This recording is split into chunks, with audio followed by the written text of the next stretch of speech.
is Death Drive Dialectics. I'm Nicholas Tolliver, here with Tyler Mraz to discuss dialectics. Dialectics is a difficult concept to define and is commonly misunderstood.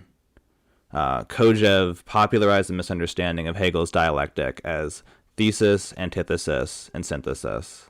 This simplistic model of dialectics is actually a Fichtean conception of dialectics, not a Hegelian conception.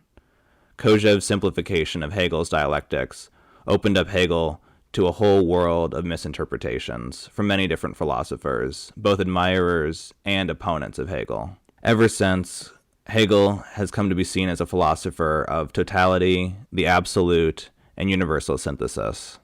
However, Hegel is neither a philosopher of totality nor synthesis, but instead is a philosopher of contradiction, a philosopher of negation, of incompleteness, of surplus and lack, incongruence. Hegel's dialectic works through contradiction, rather than seeking to overcome and neatly resolve a contradiction. In his excellent book Emancipation After Hegel, Todd McGowan states, "Recognizing contradiction as intractable enables Hegel to reimagine the task of philosophy.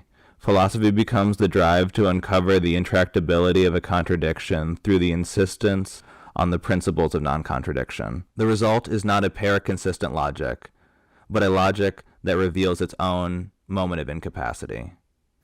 Up until Hegel, the task of philosophy had been to construct totalizing systems of thought which proposed to resolve the apparent oppositions of being, those of which are mind versus body, individual versus society, reason and sensation, good and evil, finite and infinite, etc.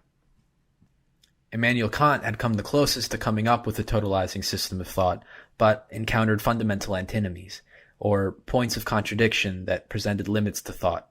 While Kant saw these points as failures of reason and dead ends, Hegel saw them as points of departure for defining reason itself, and oriented his philosophy around exposing contradictions, or points of inconsistency within thought and being. Todd McGowan provides us with another insight here, stating, Hegel views the contradictions of reason as a positive assertion of knowledge. Reason's great achievement is its ability to think the contradiction that inhabits all being, to articulate how being necessarily involves its own negation. Hegel argued that reason's capacity for exposing the contradictions of being is the only means to freedom from subjugation. We are unfree when we believe in totality or in stable, natural, self-consistent identities. The authority of any despotic institution is maintained by the ideological obfuscation of contradiction within the socioeconomic power dynamics which govern particular societies. Hegel helps us to reason beyond appearances and see real systemic contradiction, providing opportunities for understanding systemic changes. Dialectics is Hegel's contribution to the left and to left-wing political philosophy. Hegel's dialectics provides a valuable theoretical tool for navigating leftist impasses and dogmatisms that rely on utopian fantasies of a non-contradictory society. Again, Todd McGowan states, no matter how advanced humanity becomes, no matter how far we go down the road of post-humanity or meta-humanity, we will remain within the ontology of contradiction. We cannot overcome contradiction because contradiction is the source of our capacity for overcoming. This leaves us on the terrain of freedom. So, instead of disavowing contradiction, dialectics highlights the interconnection of things that are incomplete within themselves and interact as a result of their instability and incompleteness.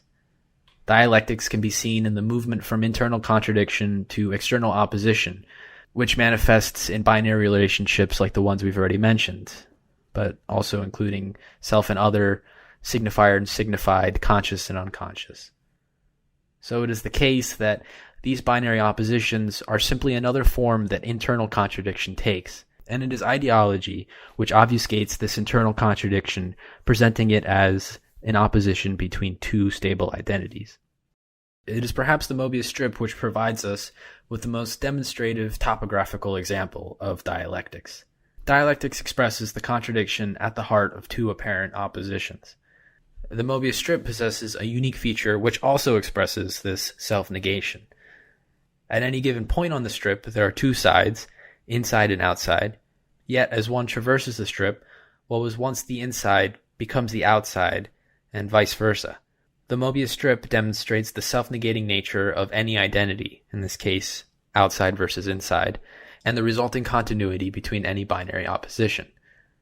The structure of the Mobius strip designates the paradoxical structure of being revealed to us by dialectics, the strange fact that every identity is defined by what it is not. This demonstrates the impossibility of a totalizing self-identity, or A equals A. Identity arises through a network of negations where everything comes to be defined by what it is not.